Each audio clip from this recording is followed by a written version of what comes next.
गुरु ब्रह्मा हे गुरु विष्णु हे शंकर भगवान आपके चरणों में।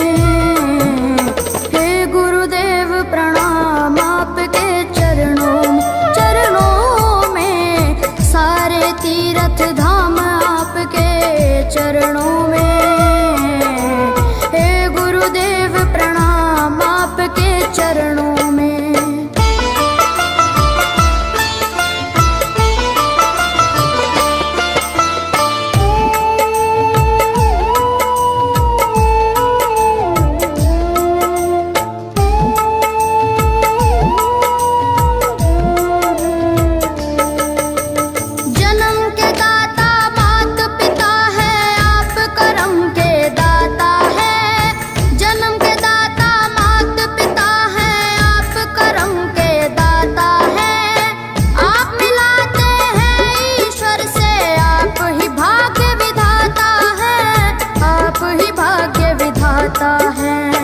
दुखिया मन को रोगी तन को, दुखिया मन को रोगी तन को मिलता है आराम आपके चरणों में। हे गुरुदेव प्रणाम आपके चरणों में सारे तीर्थ धाम आपके चरणों में। गुरुदेव प्रणाम आपके चरणों में।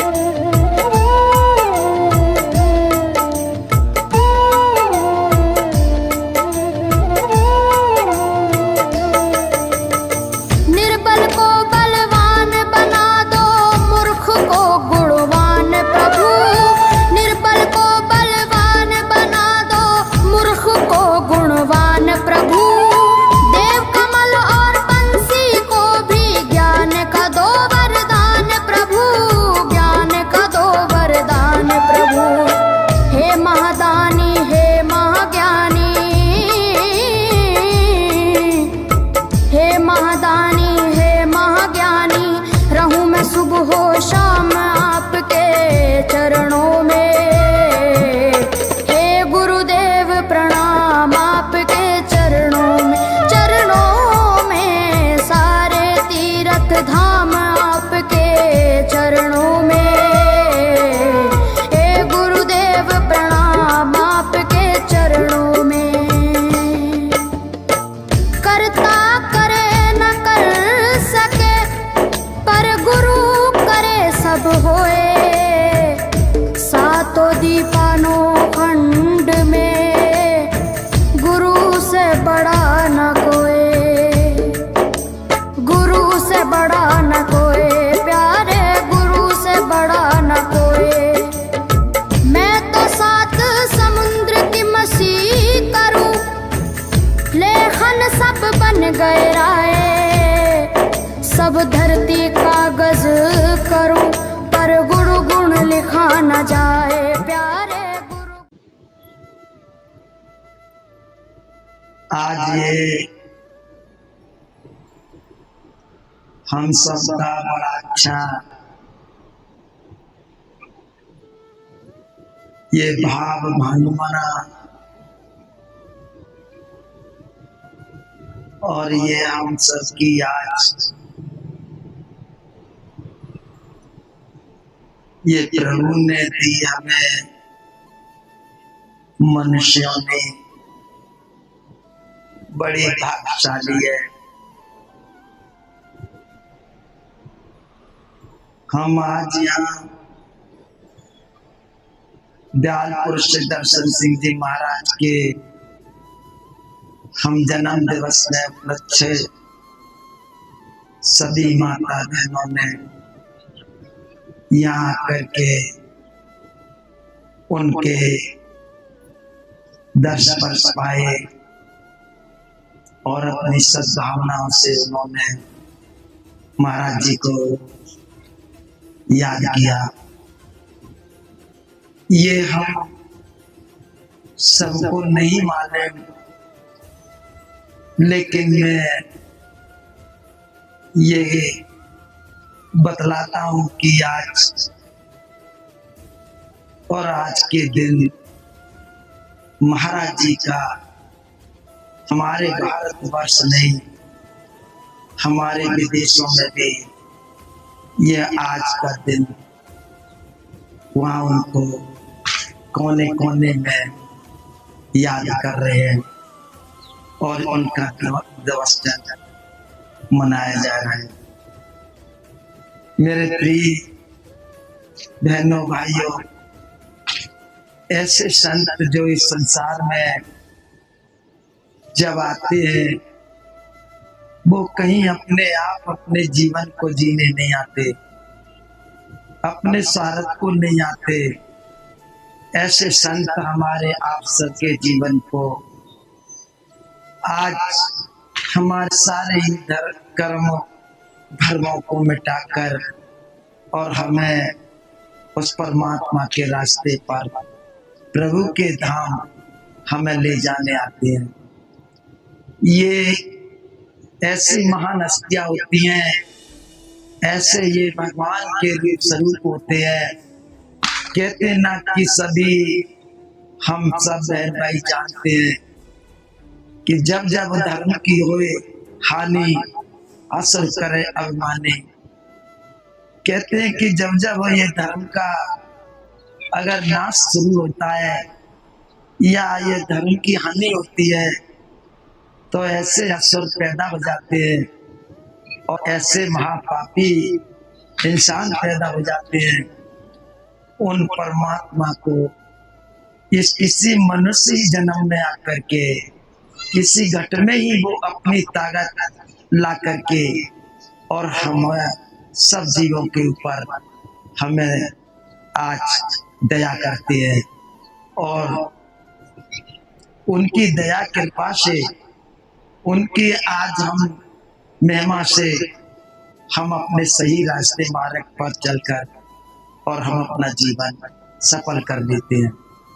ये एक हमारी आपकी बहुत ही बड़ी धन्य और बहुत ही बड़ी आज ये आपकी यहाँ महाराज जी की कृपा से हम बहुत ही धन्यवान हैं और आज हमारा बहुत ही जीवन सुखी है, क्योंकि हम संसार में पहले ना तो यही समझ पाते हैं न जान पाते हैं कि हम सेवा भाव या भक्ति भाव हम करते हैं, लेकिन समझ में नहीं आता कि हम किस रूप में भक्ति भाव सेवा भाव करते हैं।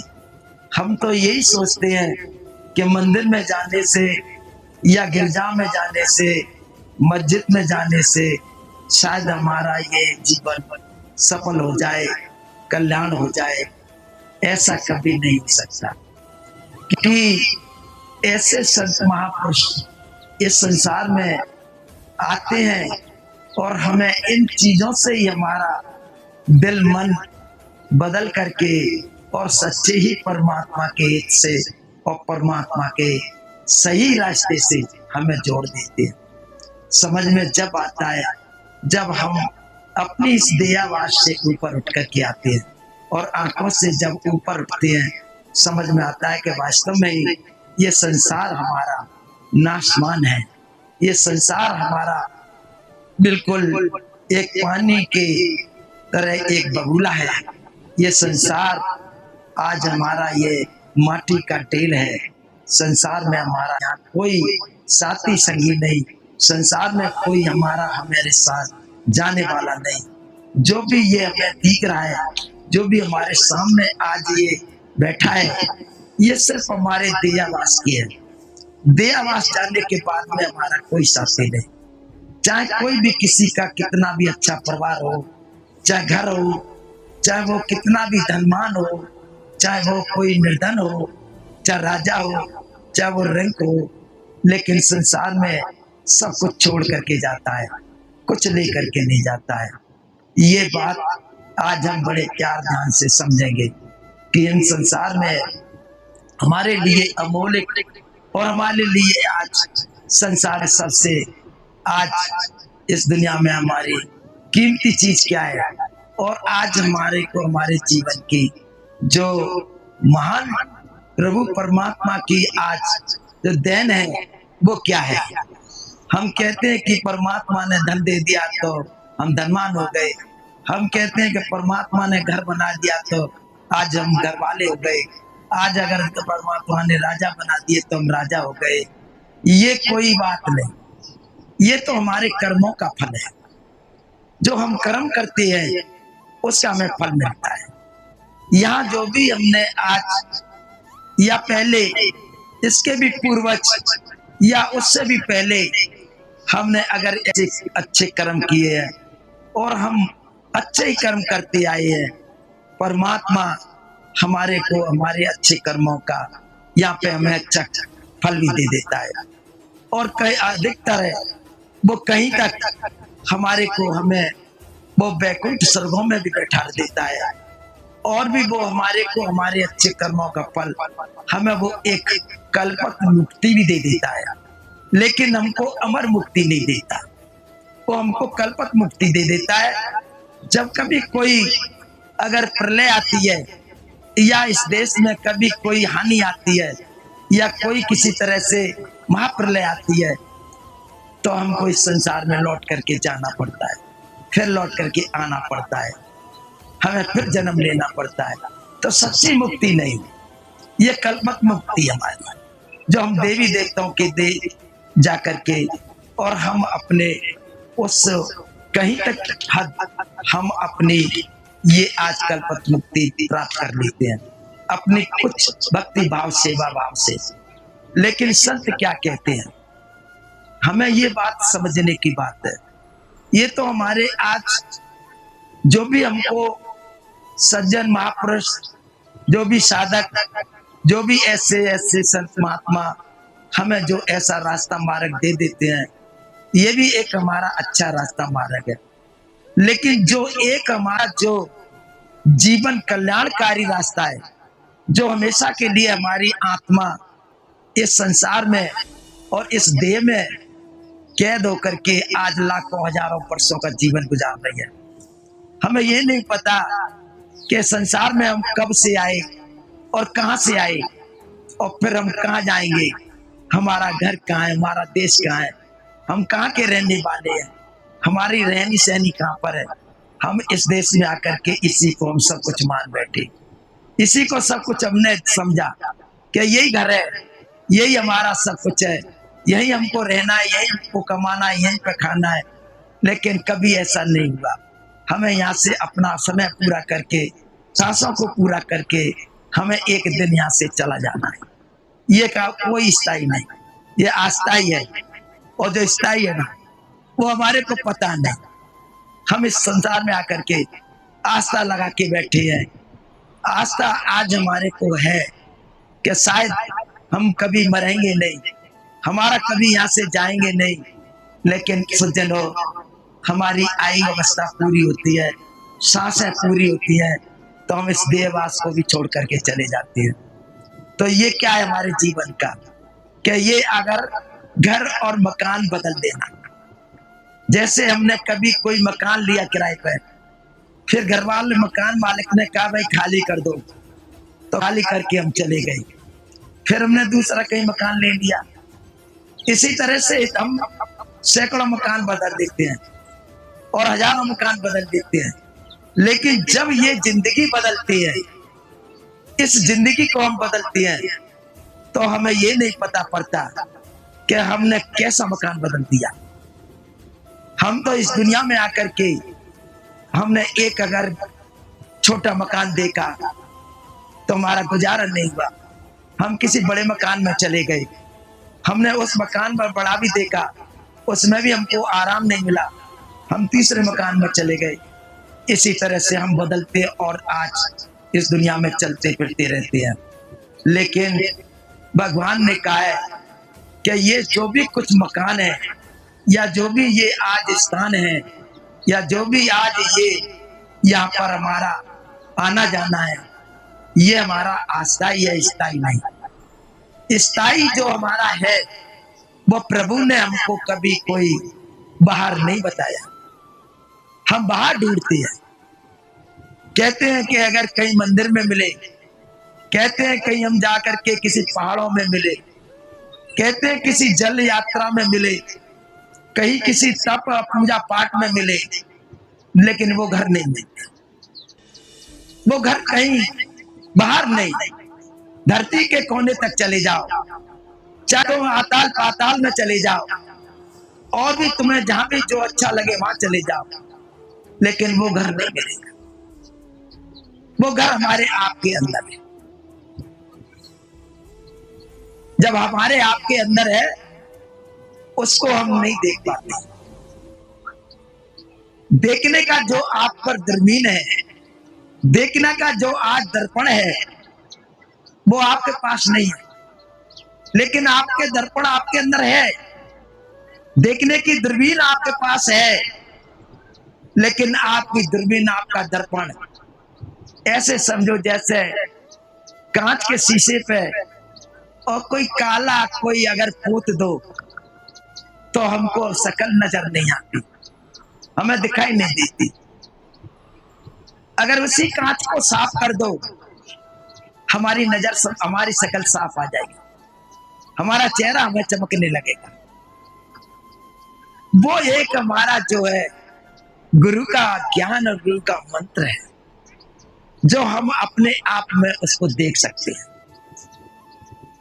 और जब तक हम अपने आप में अगर नहीं जाएंगे, अपने आप में अगर कोशिश नहीं करेंगे, तो दुनिया के बाहर कितने भी अगर कोई जगह बदल दे, स्थान बदल दे, चाहे कितना भी कोई पूजा पाठ सेवा भक्ति भाव कर ले, लेकिन आपका दर्पण अंदर का साफ नहीं होगा।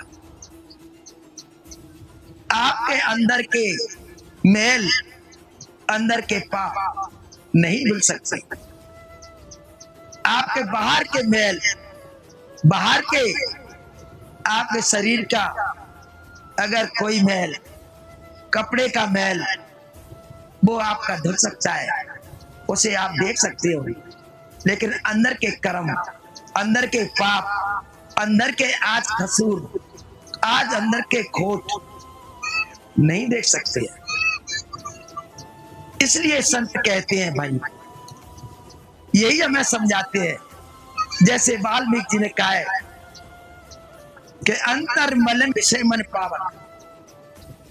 भाई अंदर का जो आज मैल है, अंदर जो हमारे पाप है, जो आज हमारे अंदर विषयां हैं, काम है, क्रोध है, लोभ है, मोह है, अहंकार है, इनको आप कभी नहीं मार सकते। अंदर के मैल कभी आप बाहर के किसी भी सावन सोड़ा से, किसी भी पूजा पाठ से, किसी भी दान धर्म से उनको धो नहीं सकते। वाल्मीकि जी कहते हैं वो हमारे अंदर है। अंतर मलन विषय मन पावक, पावन करे पखारे, उरही मरई अनेक जतन कर वाल्मीकि विद पारे। दुनिया भर का नहाए, गंगा नहाने गए, जमुना नहाने गए, हमने आज दुनिया के तीर्थ करे, अनेकों तीर्थ नहाए, लेकिन अंदर का आज हमारा मैल साफ नहीं हुआ, विषयां नहीं मरी, हमारे अंदर हमारे पाप नहीं धुले। देह तो धुल गई, शरीर तो साफ हो गया, लेकिन शरीर साफ होने से हमें क्या फायदा? अगर देह हमारी साफ हो गई तो क्या फायदा? हमारे को हमें इस देह पे, इस शरीर पे आकर के हमें ये विचार, ये सोचने की जरूरत नहीं कि देह हमारी कितना आज साफ है, कितनी सुंदर है, कितनी अच्छी है, इसको हम कितना अच्छा रखते हैं, कितनी हिफाजत करते हैं और कितनी इसकी सुंदरता बना के रखते हैं। कभी आपने विचार किया क्या ये सुंदरता या ये आज हमारी हमेशा के काज रहेगी? क्या ये सुंदरता हमेशा बनी रहेगी? हमने कभी कोई दिल में विचार नहीं किया। कभी आपने देखा होगा इतनी सुंदर काया, इतने सुंदर शरीर, अगर हम ऐसे शरीर वाले को, ऐसी सुंदर काया वालों को अगर किसी हॉस्पिटल में टीवी के अगर इंसान को देखा जाए, या ऐसे किसी को अगर कोई अगर उसको खांस वो दम हो जाए या उसके टीबी बन जाए, हम उसकी शक्ल नहीं देख सकते। कितनी बुरी शक्ल लगती है। उसके शरीर का अगर कोई अगर उसे रोग बन जाए, फिर उसका शरीर कैसा लगता है। तो ये शरीर हमारा ये सुंदर नहीं, और सुंदर पे हमको कभी गर्व नहीं करना चाहिए, घमंड नहीं करना चाहिए, क्योंकि ये देह हमारी एक न एक दिन ये किसी न किसी अग्नि के सुप्रत होनी है, या ये पानी के सुप्रत होनी है, या ये मिट्टी में दबनी है। ये सुंदरता कभी किसी की हमेशा नहीं रहती है, इसका गर्व नहीं करना चाहिए। यही हमारे को संत महात्मा समझाते हैं कि इस देह के आगे आगे हमने काफी इसको कभी कमजोर करने की कोशिश नहीं की, इसको खाने पीने की कभी कमी नहीं रहने दी। इसके अंदर कोई भी अगर तकलीफ आती है, हम जरा देर तुरंत ही इसका ट्रीटमेंट ले लेते हैं। हम देखते हैं कभी बीमार ना हो, लेकिन प्रिय सज्जनों, इसकी तकलीफ, इसका दुख, इसकी कमजोरी या इसकी हिफाजत, इसकी सफाई हम मन भर के करती है, लेकिन आखिरी में इसका क्या रिजल्ट होता है कि आपने सारा खूब हिफाजत करी, खूब इसकी सफाई करी, आपने सोचा शायद ये काया मेरी जाएगी नहीं, मुझे धोखा नहीं देगी, ये काया मुझे कभी मेरे को छोड़ के नहीं जाएगी, लेकिन ये काया छोड़ के जाती है। और जब छोड़ के जाती है, ये कैसे रोती है। अभी ये नहीं देखा कि ये रोती कैसे है। अभी हमने यही देखा कि काया हमारी कभी जाती नहीं है, और न जाएगी, लेकिन जाती है, और जाते समय रोती है। क्या कहती है कि चलत रे काया खूब रे रोई। क्यों रोई? हमने तो इसको खूब खिलाया पिलाया, इसको दूध पिलाया, घी खिलाया, इसको मेवा मिष्ठान खिलाए, फिर क्यों, क्या ऐसा क्यों हो गया कि ये रो रही है, क्यों जा रही है? चलत रे काया खूब रे रोई, मैंने तो जाना मेरे संग चलेगी, जैसे तो मैंने ये मल मल के धोई। कितनी अच्छी हिफाजत करी, लेकिन जे काया धोखा दे गई और चली गई। हमने कितनी हिफाजत करी, जे चली गई। तो इस काया का आज हमारे जीवन का, आज मनुष्य जन्म पाने का हमारे को, हमें परमात्मा ने कितना अच्छा मौका समय दिया है, वक्त दिया है। फिर भी अगर हम सोचे समझे नहीं, विचार नहीं करें, तो ये गलती हमारी है या प्रभु की है? हमारी है। इसको हमारे संत महात्मा कहते हैं।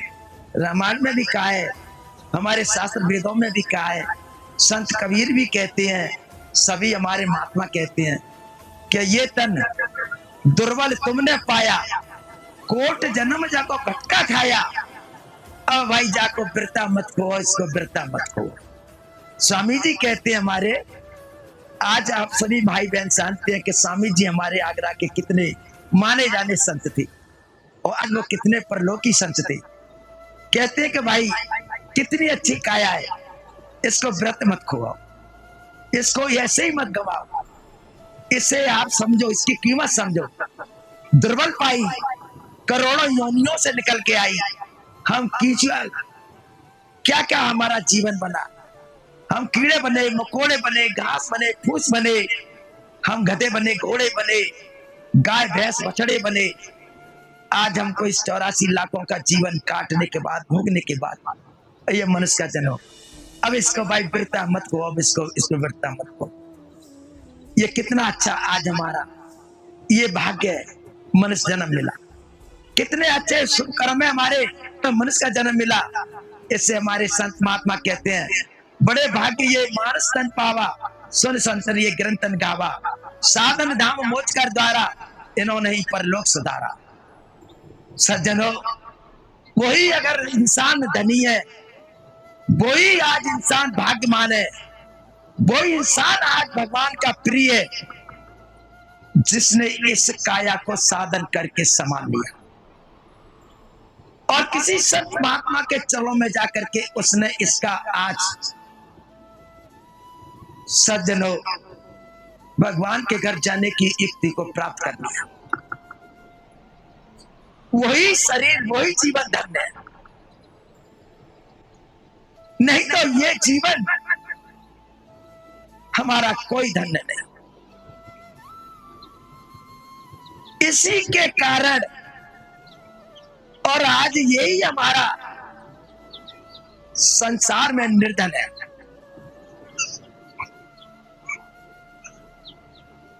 इस संसार में कितना बड़ा राजा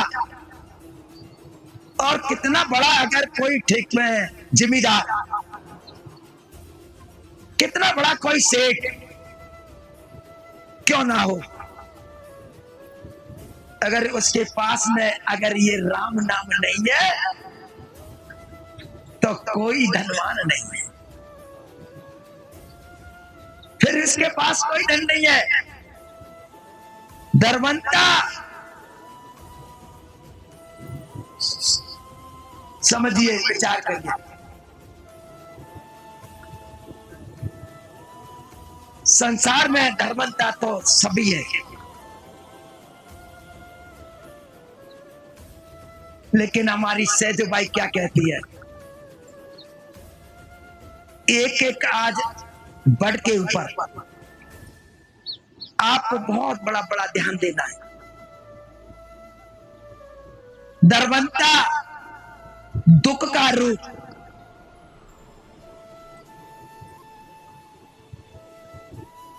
सज्जनों संसार में वो धनी जरूर है, लेकिन वो दुखी है। धर्मंता सभी दुखी, धर्मंता सभी दुखी, निर्धर दुख का रूप और साज से जो यो कहे पाया भेद अनु। ये भेद मैंने देखा है, इसका मैंने अंदर अनुभव किया है कि ये संसार में बिना प्रभु के नाम के कोई धर्मंता नहीं। धर्मंता उसे समझो जिसके पास में राम नाम का धन है। धर्मंता इस धन का नहीं, चाहे वो कितना बड़ा भी धनी हो, जाते समय सभी उसका वो है। सज्जनों, आप सभी मेरे आज सामने विराजमान हो और सभी आप इस परम पिता परमात्मा की दया कृपा से आपके पास राम नाम का धन है। आप अपने को निर्धन ना समझें। आपका जीवन जो आज भगवान के घर में कदर होगी, आपकी कीमत मानी जाएगी, वो पूरी सज्जनों संसार में कहीं भी कीमत नहीं मानी जाएगी। भगवान के घर में उसी की कीमत है, उसी की कदर है जो भगवान के राम नाम का धन लेके जाता है।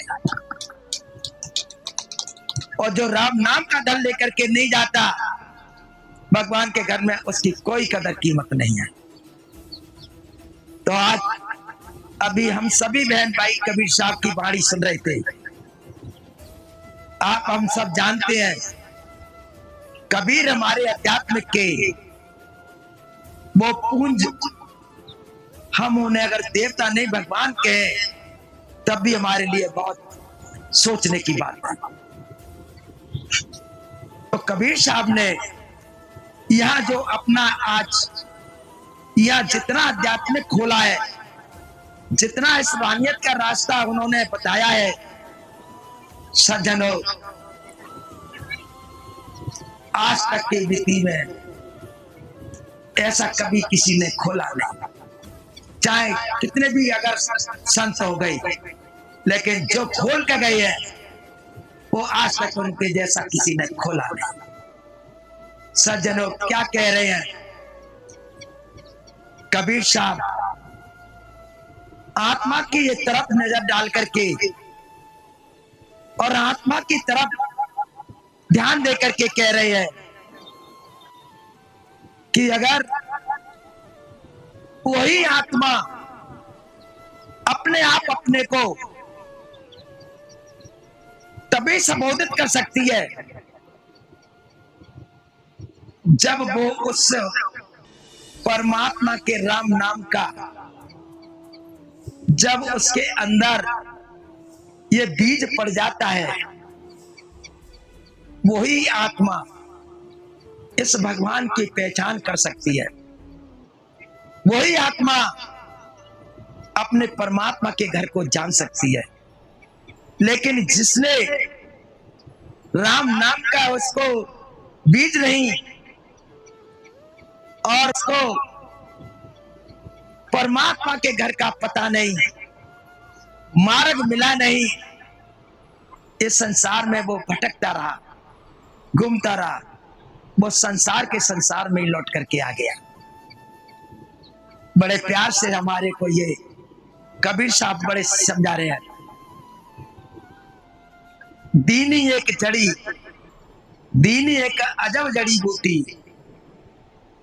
ये किसका कहना है? जो आत्मा हमारी ये 9 द्वारों को खाली करके और 10वें द्वार को खोल लेती है, और जब 10वें द्वार में जब हमारी आत्मा चली जाती है, सज्जनों, वही अपने आत्म रूप स्वरूप को, व्यक्त स्वरूप को जब वो अध्यात्मिक तरीके से देखती है, सज्जनों, वही आत्मा हमारी जाकर के अपने रूप स्वरूप का वो जब निहारती है, मान सरोवर में बैठ करके नहाती है, सज्जनों, सारी मलिनता तर जाती है, सारे पाप धुल जाते हैं, और वही आत्मा आज संसार के देहावास से, इस काल देश से, और आज इस नारी पुरुष के भेदभाव से भी वो ऊपर उठ जाती है। सज्जनों, वही आत्मा कहती है कि प्रभु, आज मुझे मेरे गुरुदेव ने मुझे एक आजीवन जड़ी बूटी दी, सोई जड़ी मुझे प्यारी लगती है, संसार में और कोई प्यारी नहीं। सबसे ज्यादा प्यार और अधिक प्यार हमारे बाल बच्चों में होता है, नारी पुरुष का होता है। लेकिन ये आज हमारा प्यार, हमारा प्रेम कैसा है? भगवान का प्रेम, भगवान का प्यार, ये आज हमको मिलना, आज भगवान का प्रेम हमें मिलना, भगवान के आज घर जाना, क्या ये आज हमारे लिए इतना आसान है? आज हमारे लिए इतना ये माता बहनों पहुंचना आसान है? हमारे को तो एक जन्म तो क्या, हम 2-2 4-4 जन्म तक नहीं पहुंच पाते। सज्जनों, हमारे अंदर भगवान की तड़पी नहीं, हमारे अंदर प्यास नहीं। जब प्रभु की कोई तड़प नहीं, कोई प्यास नहीं, हमारे अंदर प्रभु का कोई प्रेम नहीं, हम कैसे भगवान के घर में पहुंचेंगे और कैसे उनके मार्ग में जाएंगे? हमारे अंदर तो तड़प ही नहीं। संत महात्मा बड़े प्यार से समझाते हैं कि भाई, जैसे पपिया प्यासा बूंद का पीव पीव कर वो रात दिन तड़पता है, भगवान के सिर्फ जल के लिए पपिया ऊपर का पानी पीता है, नाले पोखरा कुआ पोखरों का पानी नहीं पीता। भगवान की जब उसको प्यास है, तड़प है, वो पानी के लिए तड़पता है और कहता है कि हे प्रभु, पानी बरसा दो, मैं तुम्हारे पानी का जल ग्रहण करूंगा, अन्यथा मैं कोई और जल नहीं पीऊंगा। भगवान उसकी आवाज को सुनता है, पानी बरसाता है, पपिया उसी पानी को पीता है और अपना पी करके 1 साल के लिए मगन हो जाता है। सज्जनों, और पानी नहीं पीता। ऐसे ही सज्जनों, भगवान की भक्ति, ईश्वर की भक्ति हमारे अंदर एक है, अनेक नहीं है। पति भी स्त्री के लिए पति एक है, अनेक नहीं है। अगर हमारे अंदर पतिव्रता का तप है तो हमको अपने आप हम एक पति के विश्वास पात्र हैं और एक ही पति हमारा परमेश्वर है। लेकिन माता बहनों, अनेक पतियों का विश्वास नहीं होता, अनेक पति नहीं होते हैं, सती के लिए एक ही होता है। ऐसे ही अगर आत्म ज्ञान के लिए और ईश्वर की भक्ति के लिए हमें एक ही परमेश्वर की जरूरत है। हमें यहाँ पे अनेक परमेश्वरों की जरूरत नहीं है, अनेक मंदिरों में जाने की जरूरत नहीं है, अनेक हमें और कोई कार्य करने की जरूरत नहीं है। लेकिन माता बहनों, आपका मन स्तर नहीं, ये मन स्तर नहीं है। इसलिए हमारा मन इस संसार में बहुत बड़ा दौड़ता है, बड़ी दूर दूर तक दौड़ता है। कभी कहीं, कभी कहीं, कभी मथुरा तो कहीं वृंदावन और कहीं हरिद्वार तो कहीं काशी। ये मन कभी नहीं ठहरता। क्यों? इस मन को कहीं तसल्ली नहीं आती। ये मन बड़ा पापी है, इसको कहीं तसल्ली नहीं आती। तो इसको प्यारी क्या लगेगी? इसको प्यार क्या है? ये तो मन चंचल है। अगर ये एक इंद्री का भोग करता है, खट इसको दूसरी इंद्री खींच लेती है। कोई देखने वाली खींच लेती है, कोई सुनने वाली खींच लेती है, कोई जिह्वा वाली खींच लेती है। ऐसे हमारे अंदर जो 9 इंद्रियां हैं, ये 9 इंद्रियों का ऊपर राजा है, चाहे जौन सी इंद्री खींच लेती है और हम चल जाते हैं। ये एक कभी इंद्री पे नहीं रुकता। इसको रोकने के लिए हमारे पास में कोई यतन जतन नहीं है। इस मन को रोकने के लिए कोई ताकत नहीं है। सज्जनों, यही तो हमारे अंदर कमजोरी है। इस मन को रोकने के लिए ये हमारे संतों के पास में, संतों की ही जड़ी बूटी है, ये मन रुकता है। यही तो कबीर साहब समझा रहे हैं कि प्रभु ने जब मुझे एक अजीब जड़ी बूटी दी। अजीब जड़ी बूटी का मतलब है जो जीवन देने वाली है, और कोई मुझे कोई जीवन नहीं दे सकती। माता पिता जन्म देते हैं लेकिन जीवन दाता नहीं होते। अगर कोई बाल बच्चे हमारे हितकारी है, प्रेम है, लेकिन हमारे जीवन साथी नहीं होते।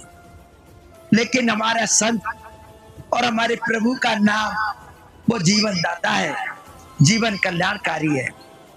तो वो एक जीवन, वो जड़ी है, वो नाम की जड़ी है। कोई ये नहीं कि वो घास फूस की कोई जड़ी है, वो नाम की जड़ी है कि जैसे ही नाम हृदय पड़ो भयो पाप को नाश। सज्जनों, कितना पाप किया है, अगर नाम आगे हृदय में पड़ गया पाप का नाश हो जाएगा। जैसे ही हृदय नाम पड़ो भयो पाप को नाश। एक चिंगी आग की पड़ी पुरानी घास, लाखों मन ईंधन द्वारा ढेर लगाए, अगर उसमें आप एक माचिस की तीली लगा दो, लाखों मन ईंधन को जला देते हैं। ऐसे ही नाम अगर हृदय में पड़ गया, सच्चा नाम तुम्हारे सारे पापों को धो देता है।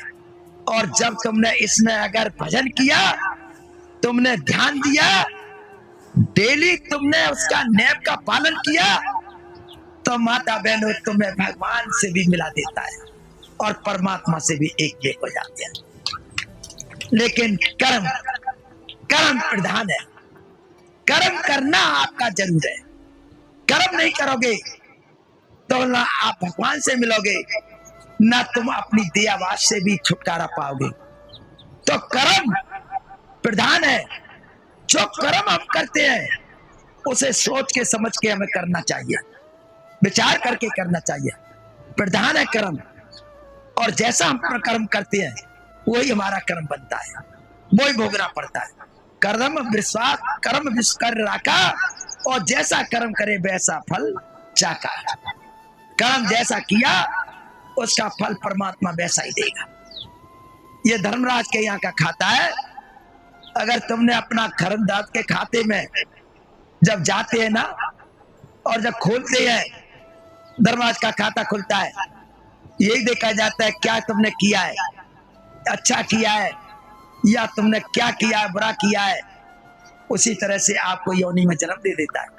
मान कि हमने खोटे कर्म किए हैं, तुमने कोई धर्म पुण्य नहीं किया है, पाप किया है, तो हमको छोटी योनियों में जन्म दे देता है और हम उस भोगते रहते हैं। और अगर हमने अच्छा काम किया है तो हमको अगर वो वैकुंठ में पहुंचा देता है, स्वर्ग में भी पहुंचा देता है।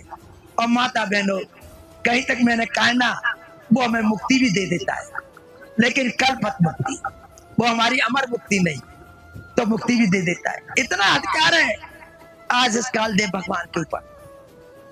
भगवान को इतना अधिकार है कालदेव निरंजन को कि मुक्ति भी दे देता है, लेकिन कल्पत, वो अमर मुक्ति नहीं। तो हमारे को ये संत कवि साथ समझा रहे हैं कि हमारी सच्ची मुक्ति कायम है प्रभु के नाम में, प्रभु के भजन में। जब हमारा प्रभु का नाम हमारे हृदय में आ गया, हमने उसमें भजन किया, नित्य दिन अपना भजन ध्यान किया, हमारे को भगवान हमारे अंदर ही हमें वो रंगत दिखाएगा, वो हमारे अंदर आनंद आएगा, वो प्रेम आएगा, वो खुशी आएगी। जो माता बहनों, इस दुनिया में बाहर करोड़ों की संपत्ति तुम्हारे सामने होगी, उससे भी आपको खुशी नहीं होगी। कितना भी तुम्हारे पास धन हो, पैसा हो, जड़ हो, जायदाद हो, भगवान के नाम के बिना, प्रभु के राम नाम के धन के बिना, ये सब कुछ तुम्हारा कुछ नहीं है, सब बेकार है। तो हमको यही समझा रहे हैं कि प्रभु ने हमको हमें आजीवन जड़ी बूटी दे दी, और वो हमको प्यारी लगी, उससे हमारा आकर्षण हुआ। और जब हमने ध्यान किया, भजन किया, सज्जनों, ये मन भी हमारा मान गया। मन जब स्थिर हुआ, मन जब शांत हुआ, माता बहनों, पता चला, क्या पता चला कि हमारे को हमें सोई जड़ी मुझे प्यारी लगती है, सूंघत तुरंत ही मरी। ये आज आपने देखा है, हमारे डॉक्टर साहब या डॉक्टर जो भी ऑपरेशन करते हैं, आजकल तो इंजेक्शन चल गई है, लेकिन किस समय पे क्लोरोफाइन सुंघाई जाती थी और इंसान को बेहोश कर दिया जाता, और उसका ऑपरेशन कर देते, तो इंसान बेहोश हो जाता, उसका आराम से ऑपरेशन कर देते। माता बहनों, ऐसे ही प्रभु के नाम से जब हमको हमारे अंदर प्रभु का नाम पड़ा, ये काम क्रोध मद लोभ अहंकार, ये हमारे उससे जब टच हुए या उनके जब आगे आए, उन्होंने जब इसको सुना, माता बहनों बेहोश हो गई, शांत हो गए, सुनते ही ये तुरंत गायब हो गए, इनका पता भी नहीं चला कहां चले गए, सुनते ही तुरंत ही मरे। ये यहाँ पर कबीर साहब ने कहा है, काफी हमारे भाई बहन इसका बड़ा उल्टा नतीजा निकालते हैं। क्या कहते हैं कि 5 लड़का मार के तब लिवलाई। हमारी माता बहने कहती है, भैया जी कैसा संत है, हमारे तो मोड़ी मोड़न नहीं मरवा रहा है, और कह रहा हूं कि भगवान से प्यार जब होगा जब 5 मोड़ी मोड़न ने मार दोगे। नहीं, ये तुम्हारे बाहर के दर्जे की बात नहीं है, ये हमारे अंदर काम, क्रोध, मद, लोभ, अहंकार है। इन पांचों को मार करके तब तुम्हारी भगवान से प्यार होगा, लिव लगेगी, तब भगवान की तरफ तुम्हारी नजरिया होगी, तब भगवान की तरफ जाओगे, तब हमारे को भगवान का दीदार होगा। पता लगता है जब काम, क्रोध, मद, लोभ, अहंकार शांत हो गए, मन शांत हो गया, आत्मा को मालूम पड़ा, हे प्रभु मुझे नहीं मालूम कि मेरी अमृत बूटी, अमर लोक की बूटी मोई में रखी है। सज्जनों, मृग कुंडल कानन बसे, मृग ढूंढे पन माई, ऐसे घट घट राम को दुनिया जाने नहीं जाने। कहते हैं क्या है, कितना मूर्ख ये मृग है, इसकी मृग, इसके अंदर से जो खुशबू आ रही है, और इस खुशबू को सूंघ करके ये आज जंगल में भटकता है, घास सूंघ रहा है, पेड़ों को सूंघ रहा है, ये खुद हवागा ये नहीं सोच रहा है कि मेरे अंदर ही ये खुशबू आ रही है, मेरे अंदर ही रखी है। सज्जनों, इसी तरह से हम लोगों की जिंदगी है। हम कभी मंदिर में जा रहे हैं, तीर्थ कर रहे हैं, दान कर रहे हैं, व्रत कर रहे हैं, पूजा कर रहे हैं, सुबह से शाम तक भूखे मर रहे हैं। कौन से संत ने बता दिया कि तुम भूखे मरो? संत नहीं होगा, असंत होगा। संत कभी नहीं कहता भूखे मरो, संत नहीं कहता कि ये करो कि वो करो, संत कहता है कि कुछ नहीं, ना इधर भटको ना उधर भटको, तुम सीधे ही एक्सप्रेस गाड़ी में बैठो और सीधे बम्बे पहुंचो। जरूरत क्या है आपको पैसेंजर में बैठने की? माता बहनों, सीधे हवाई अड्डे पे जाओ, हवाई जहाज में बैठो, 2 घंटे में आपको बम्बे पहुंचा देगा। क्या जरूरत है हमको इधर उधर घूमने की, डोलने की? लेकिन हमारी माता बहनें आदत की मजबूर है, मन की अधीन है, मन के कहे करती हैं, मन के कहे चलती हैं, मन के कहे खाती है। तो बताओ, आत्मा का कहना कहां है? गुरु का कहना कहां है? गुरु कहता है भाई मैं कहूं करो तुम सोई। गुरु कहता है मैं कहूं सो करो, और तुम क्या करते हो? अपने मन की बात। आप मनमती हो, गुरुमती नहीं हो। अगर गुरुमती होती तो हम गुरु के बिना एक कदम आगे नहीं रख सकते, लेकिन नामती होने के कारण हम गुरु के भी साए में नहीं रहते, गुरु के आज हम कहने में भी नहीं चलते। तो आप बताइए हमारा जीवन कल्याण कैसा होगा? हम कैसे आई जाए परमात्मा से मिलेंगे? मिलाने वाला तो गुरु है। जब तक हमारे को गुरु नहीं मिलेगा और गुरु हमको नहीं ले जाएगा तो हम परमात्मा से नहीं मिल सकते। सज्जनों, क्या कहती है हमारी आत्मा? काया नगर अजब एक बंगला। अगर ये भी कह सकते हैं कबीर साहब क्या मंदिर में रखी है वो जड़ी बूटी, ये भी कह सकते थे हरिद्वार में रखी है जड़ी बूटी, ये भी कह सकते हैं कि मथुरा काशी में रखी है जड़ी बूटी। क्यों कहा उन्होंने काया नगर अजब एक बंगला? ये किसी ने बनाया? ये अजब है, ये प्रभु ने बनाया। काया नगर अजब एक बंगला, तामे वो गुप्त धरी। कैसा रखी? गुप्त रखी, कोई खोज नहीं कर पा रहा है।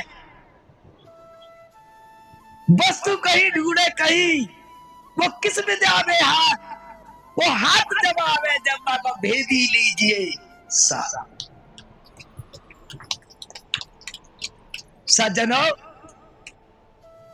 भेदी नहीं मिला, इसके कारण आज हम दुनिया के गट गट पे घूम रहे हैं, दर दर पे घूम रहे हैं। अगर भेदी मिल जाता तो सज्जनों हमारा एक ही जन्म में जीवन कल्याण हो जाता, लेकिन भेदी नहीं मिला। अगर इस बात की आप थोड़ा ध्यान दे करके समझ करके अगर विचार करके देखें तो आज मुझे कलयुग में ये बता दो, आज तक जब मीरा बहन मीरा जी के कृष्ण की भक्ति जन्म से लेकर के आज अर्धावस्था तक उसने भगवान कृष्ण की पूजा करी। भगवान ने कृष्ण ने मीरा को क्यों नहीं तार दिया? मीरा को क्यों नहीं तार दिया? जबकि साक्षात भगवान कृष्ण मीरा जी के पास आते और दर्शन देते। एक दिन मीरा ने कहा, प्रभु मेरे को पूरी आधी उम्र से ज्यादा उम्र हो चुकी, मेरा आप एक ही सवाल है आपसे आज, क्या मुझे आप अपने धाम चलोगे? बोले कि नहीं मीरा, मैं नहीं ले जा सकता। क्यों? मैंने तो आपकी पूजा करी है। हाँ, आपने जो पूजा करी है उसको लाभ मिलेगा, मेरी पूजा करी है लाभ मिलेगा, लेकिन धाम नहीं मिलेगा। धाम तो किसी संत सतगुरु के चरणों में जाओ तब तुम्हें धाम मिलेगा। सज्जनों मीरा जी का एकदम छक्का छूट गया। बोला मेरी तो आधी उम्र से ज्यादा निकल गई, अब अगर मैं संत भी ढूंढूं तो कहां ढूंढूं? भगवान कृष्ण कहते हैं कि किसी संत की चरणों में जा, कहां ढूंढूं? मेरे प्रिय भाई बहनों, मीरा ने खोज करी, हरिद्वार, काशी, मथुरा, वृंदावन, जहां जो से भी तीर्थ स्थान थे, मंदिर थे, उन्होंने साधु संतों में खोज किया, लेकिन किसी ने मीरा जी की आत्मा को शांति नहीं दी, संत नहीं मिला। किसी सज्जन ने अगर कहा कि हे मीरा, भगवान के लिए तू इतनी व्याकुल है, इतनी तड़प रही है, तो तू एक ये संत है रविदास, इनके चरणों में चली जा। सज्जनों रविदास के चरणों में गई। जब रविदास के चरणों में गई, क्या आज इतिहास को फेल कर देंगे हम? क्या उसका इतिहास में नाम नहीं है? क्या रविदास उनके गुरु नहीं है? सज्जनों आप भूल मत करो, हमको कभी किसी भी जाति धर्म में गर्व नहीं होना चाहिए। कभी हमको ये नहीं सोचना है मैंने ऊंच कोट की जाति में जन्म लिया है तो मेरा ही भगवान का रूप है, किसी और का नहीं है। सज्जनों ऐसा कभी नहीं हुआ भगवान के घर में।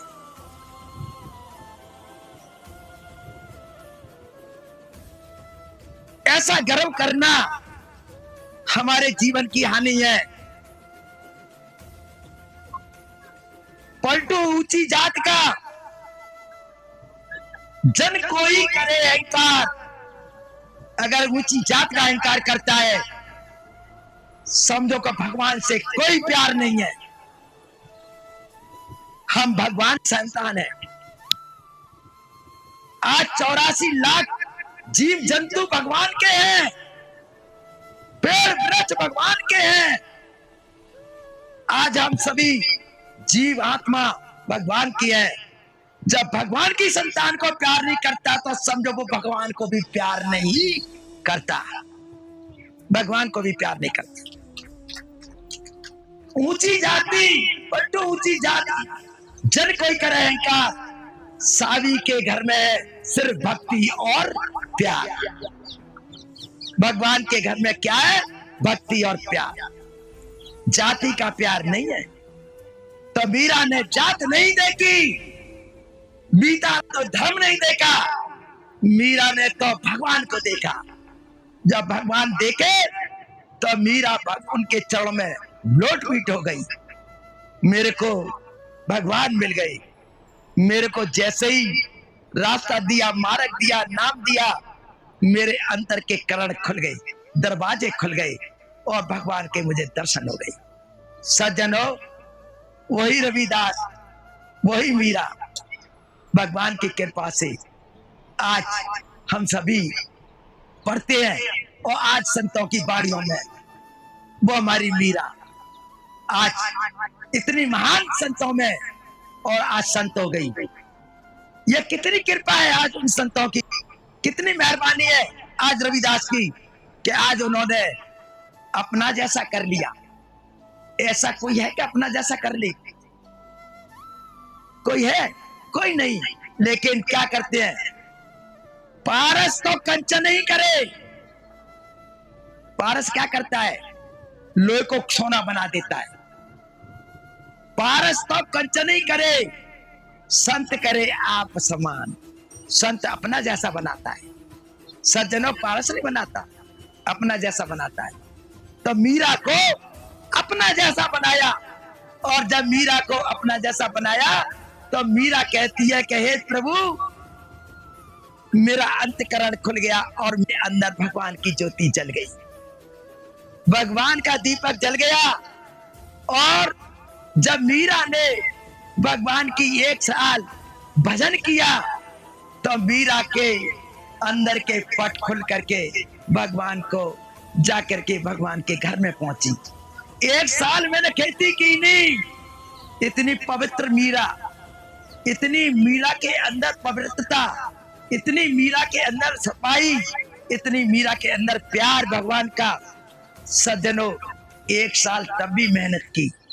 1 साल मैंने खेती की नहीं, गंगा जमुना रेती और राम नाम का बीज पड़ा है, नित्य दिन उपजते हीरा मोती। सज्जनों, भगवान का घट में चल के तो देखो, ये बाहर बैठे हो, अगर बाहर के अगर हम बैठ करके और हम इस संसार की भगवान की अभिलाषा करें, हमें भगवान कभी नहीं मिलेंगे। भगवान हमारे घट में है लेकिन दिखाई नहीं दे रहा है। आंख बंद करते हैं, पर्दा पड़ गया, आंख खोली तो सवेरा हो गया, लेकिन भगवान नहीं दिखे। हम अंधे हैं, हम इस घट में दिखता नहीं भगवान, भगवान हमारे घट में, लेकिन समझ नहीं पाते हैं। जब मीरा ने 1 साल भगवान का भजन किया तो वही मीरा भगवान के आनंद में रही। और मीरा का दिल, मीरा का हृदय इतना गुदगुदा, इतना भगवान के प्यार से भर गया, जैसे माता बहनों हमारा खाना खाने से भर जाता है, ऐसे मीरा का प्यार से आज परमात्मा के प्यार से आज का दिल भर गया। सज्जनों, ये क्या है? भगवान का भजन, भगवान की भक्ति। जब भक्ति करी उसके अंदर प्रकाश हो गया। जब भगवान का प्रकाश हो गया, मीरा के आज ज्योति प्रकाश होने से आज उसके अंदर मीरा कहती है, हे प्रभु, आज मुझको पता चल गया, मैं समझ गई, न पियर वसु। समझ लो मेरे प्रिय सज्जनों, भगवान का प्यार कितना ऊंचा है। न पियर वसु न सास घर जाऊं, मैं तो संतन संग ही समाऊं। सज्जनों, संतन के संग समाना है।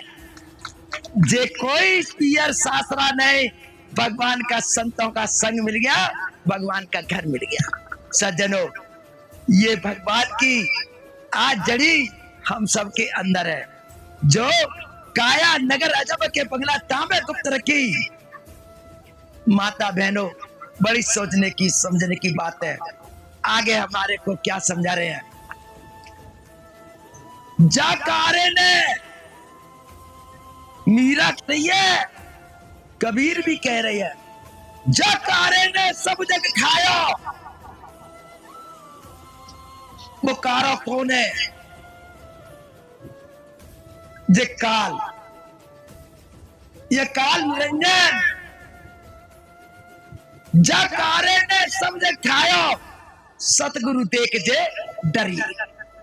सज्जनों, सतगुरु की ताकत, सतगुरु की दई ताकत, सतगुरु का दिया नाम देख करके जे काल भाग गया। कहते हैं कबीर साहब, मेरे प्रिय सज्जनों, संतन ने मुझे पूंजी सौंपी, संतन ने मुझे पूंजी सौंपी, निकल गया मन का धोखा। अब ये धर्मराज क्या करेगा, फट गया मेरा लेखा। धर्मराज के यहां से लेकर ही फट गया। ये क्या करेगा मेरा, ये काल क्या करेगा? धर्मराज के यहां से लेकर ही फट गया। माता बहनों, भगवान के घर का एक एक लफ्ज हमारे करोड़ों रुपए का है, लेकिन हमारी माता बहनें ध्यान नहीं देती है और इसलिए वो भजन नहीं करती हैं। अपने इस संसार के इस रंग रूप में, अपने खान पान में, अपने आनंद में वो आनंद में रहती है, लेकिन भगवान का नाम का भजन नहीं करती है। अगर भजन करें तो आपको अंदर क्या मिलेगा, आपके अंदर क्या है, जब पता चलेगा, जब भजन करोगे।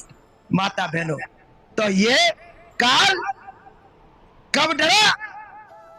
जब मुझे गुरुदेव ने मुझे नाम दे दिया, और ये काल भी नाम की ताकत से आगे से भाग गया।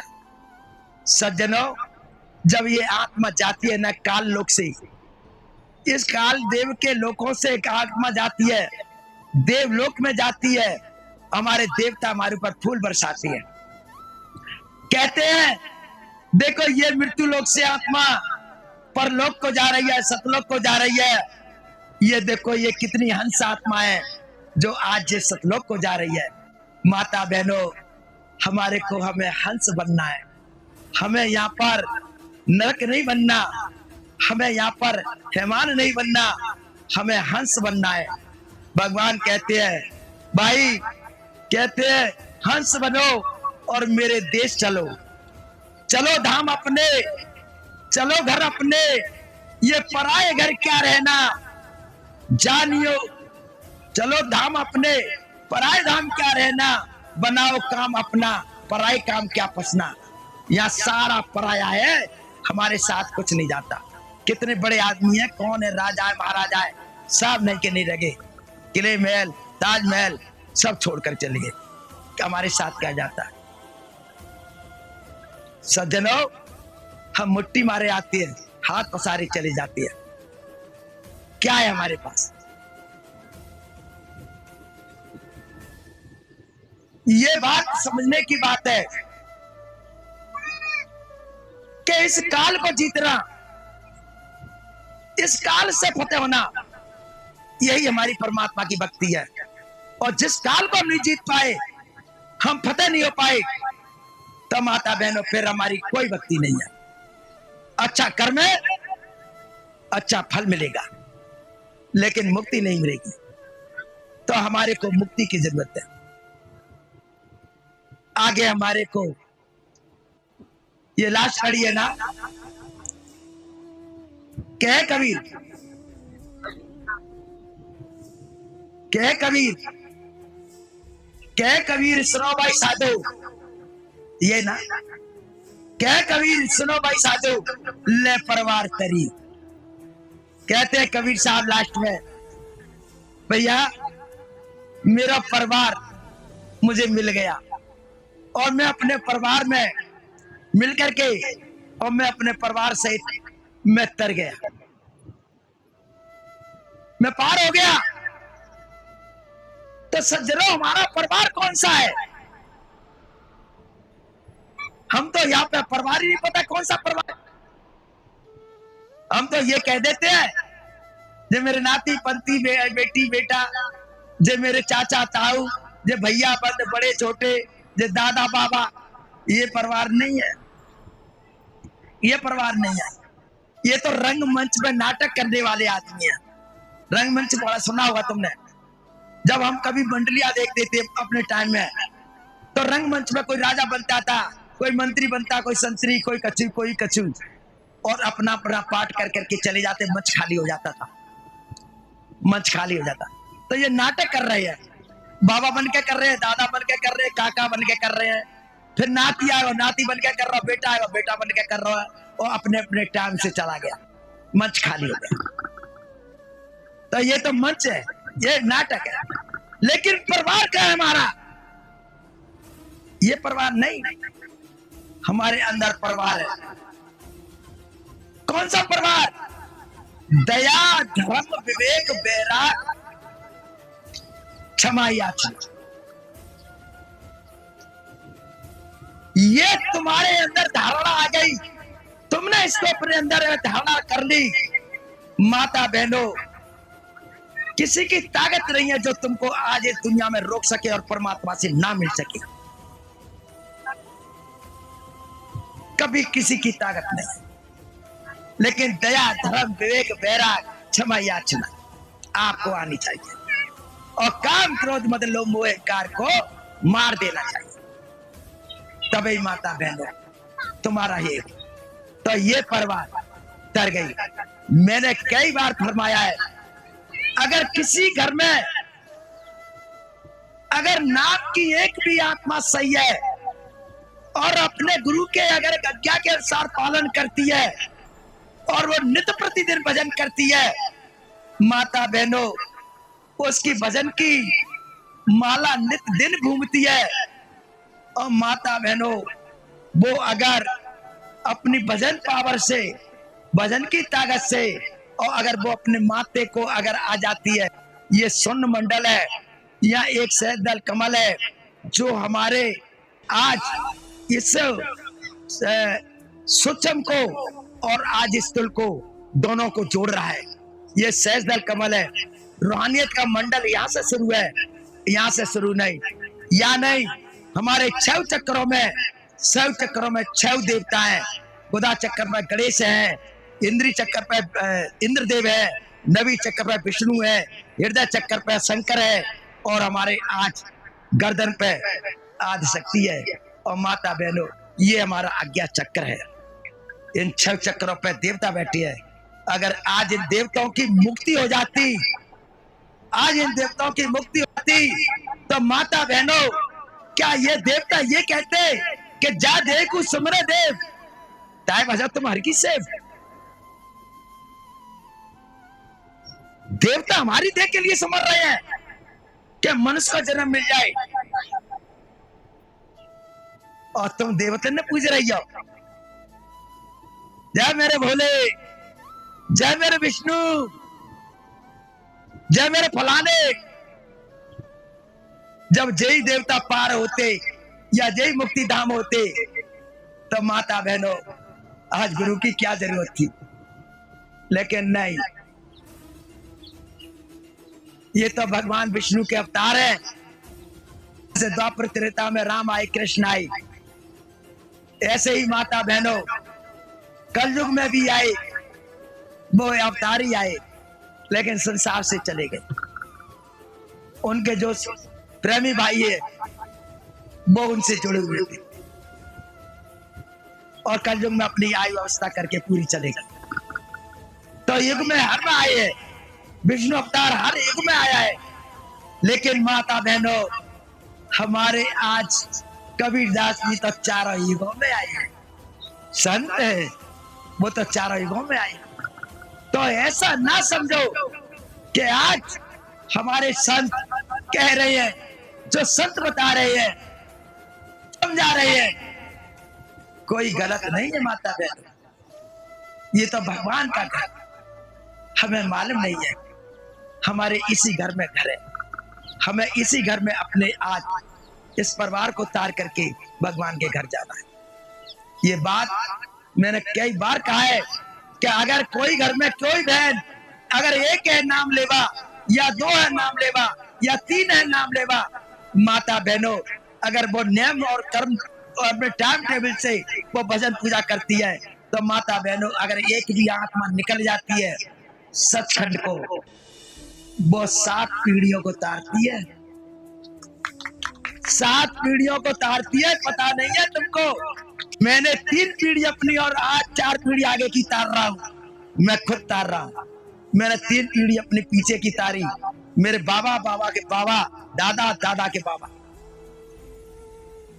और 4 पीढ़ी मैंने अपने भाई गुजर गए थे, मैंने पूरे किए मनुष्य योनि में। और मैंने जो भी मेरे और आगे आएंगे मैं वो भी पार करूंगा माता बहनों। तो 7 पीढ़ी तारती है, 3 पीछे की, 4 आगे की। 7 पीढ़ियों की तारने की ताकत आ जाती है। तो एक गुरुमुख के अंदर इतनी बड़ी ताकत होती है माता बहनों, मैं कह नहीं सकता कि जिसका कोई जवाब नहीं।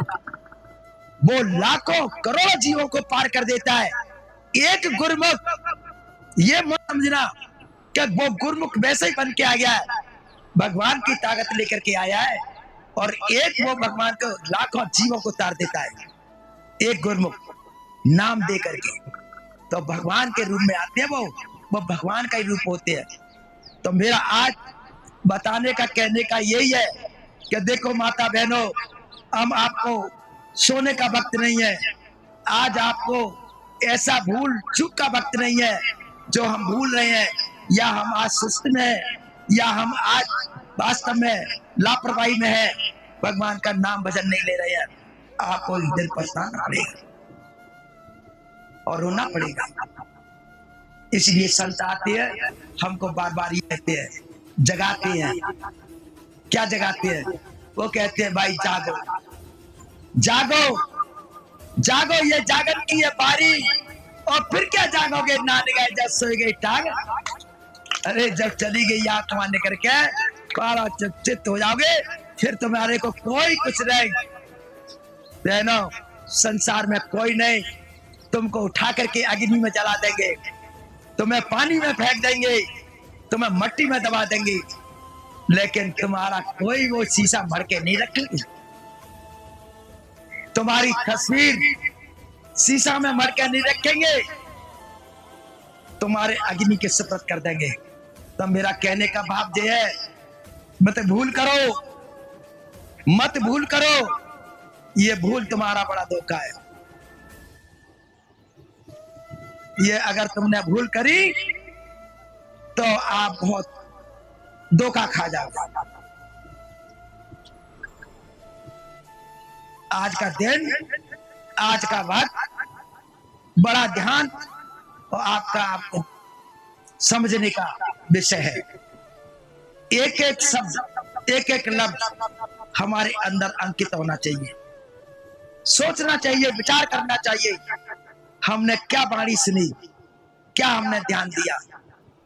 माता बहनों, यह जीवन का हमारा आज फैसला है, और हमने अपने जीवन का फैसला नहीं लिया तो जीवन फिर ऐसा अकाज है, मैं नहीं कह सकता कि 84 लाखों में जीवन कहां जाएगा।